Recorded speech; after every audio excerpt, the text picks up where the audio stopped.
and welcome back to my channel. I'm your host with the most amount of awkwardness and the least amount of focus, and I'm here to make it everyone's problem. This is my 1-year YouTube anniversary video. Yes, it's been a whole year and 1 month. I thought it would be fun to commemorate the 1-year marker with a video discussing some of the things that I've learned and also answering a few questions from all of you. Grab something warm, or if you're in the South like I am and it's still 85 to 95 degrees outside, grab a cool cup that looks like you're drinking something warm and put something cold in it, because we're going to settle in and have a very chill, relaxed chat. I want to start by saying thank you for being here. I know my channel is really small, but I'm here to bring whatever I can to the table, even if it's just the napkins. I started out doing very traditional art, mostly painting and drawing with me, and I didn't really feel very comfortable in front of the camera. I can't say that I've really grown fond of being in front of the camera, but I certainly have become a lot more comfortable.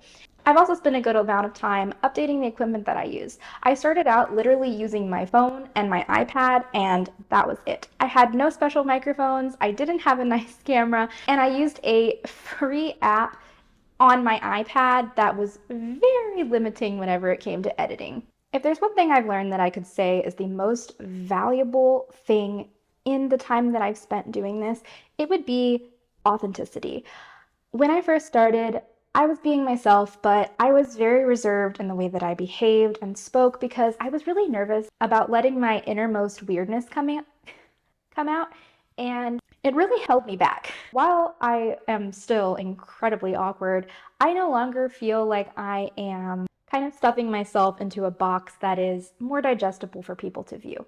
I let my weirdness out, I sing, I dance, I make the jokes that I know are awful but still tickle me, and I'm just myself. Of course, there's always some nuance and distinction between who we are IRL and on camera.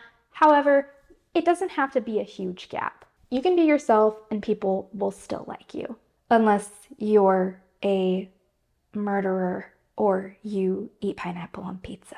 Some of the other valuable things that I have learned: how to edit, period. I didn't say edit good. I didn't say edit efficiently. Just edit, okay? I've gotten so much better at that. I have learned to not take myself too incredibly seriously and to just have fun and do what I want. Instead of just doing paintings and draw with me's like I initially started out doing, I've been doing a lot more 3D graspable projects that feel a little bit more authentic to the things that I want to make. And as time has gone on, I have evolved, and I feel that I will continue to evolve even more so. All that being said, though I am still a very, very, very small channel, I have received so many incredibly kind comments on my work. So many of my online friends have been incredibly uplifting and encouraging, and it's been a really wholesome experience to kind of go through this and see the evolution of how I came to be where I am today. All right, enough being wistful. Let's get to the questions. So now for this portion of the video, I'm going to respond to some of the questions and assumptions that you all sent my way. I'll do kind of a mix between the assumptions and the questions. That way we can keep this relatively interesting.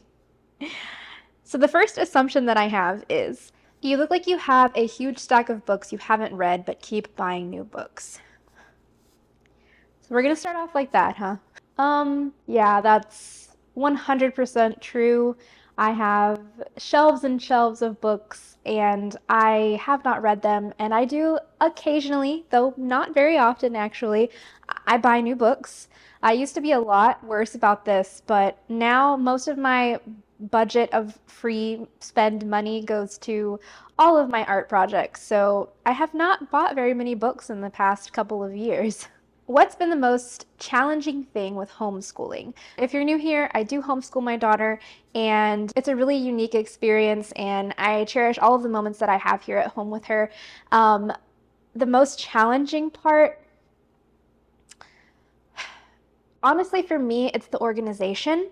I do not have the best time management skills. And so, between the homeschooling, taking care of my home in and of itself, doing this YouTube thing, trying to find time for myself, etc., my time management is oh so very poor, honestly. And I work to improve that all the time, but it's not great.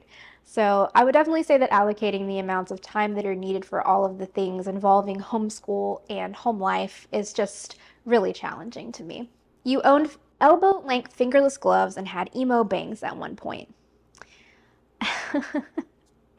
I did own the fingerless gloves. In fact, I actually still have a pair of fingerless gloves, but they are Jane Eyre themed, and I love them. I could not have bangs, sadly. I grew up in a very strict religious household, and I was not allowed to cut my hair, but I would have absolutely loved to have emo bangs. What is something from your childhood you still do today? I have, ironically, I have a pretty strong habit of playing with my ear that I have done since childhood. In fact, fun anecdote, I once got a like cyst from the repetitive motion of playing with my ear. You're not necessarily a picky eater, but you're really picky about whose food you'll eat. Yeah, yeah, definitely. I'm not very picky, but I am specific, as in I will eat mostly anything. However, I'm very specific about the kinds of food I will eat. I don't really like to eat food from random people's houses, so like potlucks are kind of my nightmare.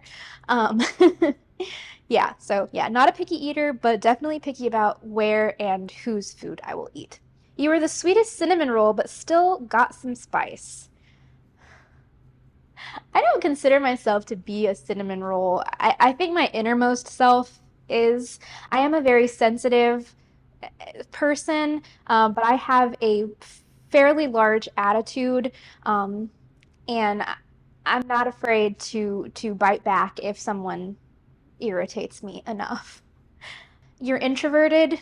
Absolutely. If I don't have to go somewhere, or if the plans get canceled, I'm happy about it. You would rather read than go to a concert? Well, I am really giving granny vibes, aren't I? Yes, although I did very heavily consider going to a Harry Styles concert not too long ago and a Chapel Rowan concert, but ultimately it's really just not my vibe. I don't like being in large crowds, I don't like loud noises, and I really, really don't like the idea of getting sick. What's a fond artistic memory from childhood? I would say I really look back fondly on just how ambitious I was as a child. I would go out for all kinds of like awards and things. So one time I won a little poster design competition when I was like in first or second grade, and I was so proud of myself. I entered my art into the fair a lot, and I would win first place, and I'd get money, which was always really exciting.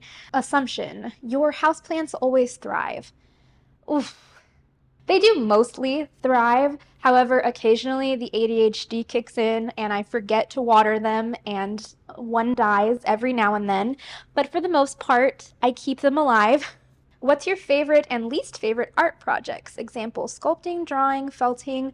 I really enjoy painting with watercolor and I enjoy sculpting builds out of various materials, really. Favorite cosplay you've done? I don't really cosplay. I mean, I closet cosplay. I don't really have the budget for doing big all-out cosplay projects. I would absolutely love to. I find it to be loads of fun. The creative possibilities are practically endless. As far as closet cosplays, I absolutely loved doing a shoot for Gideon the Ninth. Almost all of my cosplays are bookish. So yeah, Gideon the Ninth, that one was really fun. I painted my face, I made silly poses. It was great. How do you motivate yourself to be creative when you don't feel inspired? I guess if I had to say how I motivate myself, it would be through shame. Typically, I will start to say things like, you could do better. Why aren't you painting right now? Where is your life going? So yeah, I motivate myself through shame. But also sometimes I'll just watch videos of creators whom I enjoy watching, and that will inspire me. You have trouble telling your left from your right? Yeah, I mean, I still gotta hit him with the... You wanted to study something creative but opted for a more practical college major. Sort of. I started out doing art, and then I switched my major probably about 3 or 4 times. I think at some point I was like a biology major because I thought I was going to go to med school. And then at some point I was like, I was gonna like minor in teaching, so I was taking a bunch of education courses. I was all over the place, but I did actually initially start out in college doing art. I had an art scholarship, and it was a whole thing. Did not finish. I dropped out, but yeah. You're either an only child or the eldest. Wrong on both counts, my dude. But I have a bit of a unique situation. So I am the youngest, actually. However, my brother is 17 years older than me, and my sister was 15 years older than me. I am the youngest. However, I was more so an only child in the fact that my siblings did not really coexist with me in our house. They'd already moved out. And my sister's children were often in my home and lived with us for a time, so I kind of played eldest sister. So I can definitely see how I have those vibes. You're a former gifted kid? I don't think so. I would say that I was a good student and that I made good grades, but I don't think I was gifted. I appreciate the sentiment, though. You were a theater kid in school. I was, but kind of non-traditionally. I was a thespian in theater club, essentially. I did behind the scenes kind of stuff, but I was extremely shy and self-conscious, and so I never did any plays or anything like that, even though I wanted to so badly. I just couldn't overcome the fear. However, I did do this one really weird thing. We had to do both a monologue and a talent to get into the thespian club, and my monologue was from Stardust, and my talent was puppetry, and I brought 2 hot dogs in my backpack to school with a packet of ketchup and mustard, and I put them on sticks, and I printed out some photos of some of the characters from Shark Tale, and I reenacted the Lola, come back, I'm not a nobody, I'm a winner scene. I got in. Okay, I am going to just do a few more because this video is rapidly getting quite lengthy. These are all favorites questions. Favorite comfort films? The Mummy, Jane Eyre circa 2009, Tangled, Zootopia, really any Studio Ghibli movie, Shrek. Favorite TV shows? I love The X-Files, Doctor Who, The 100, Gilmore Girls, Gravity Falls, Over the Garden Wall, Merlin, Adventure Time. I'm sure there are lots more, but I often start completely forgetting the things that I like whenever I'm put on the spot. Favorite desserts? Anything pastry, I love. I'm very, very fond of cookies and chocolate. My favorite phrases and sayings? Ooh. No cuts, no butts, no coconuts. It's a rock fact. I'm feeling a little woozy here. Dude, sucking at something is the first step towards being sort of good at something. Wants to play video games. I like that boulder. That is a nice boulder. All right, I think we've come to the end of this video. Thank you so much for joining me for my 1-year YouTube anniversary. I've enjoyed all of the moments here with you. I really hope that there will be many more anniversaries in the future. Until then, do good, be well, and I'll see you soon. Bye.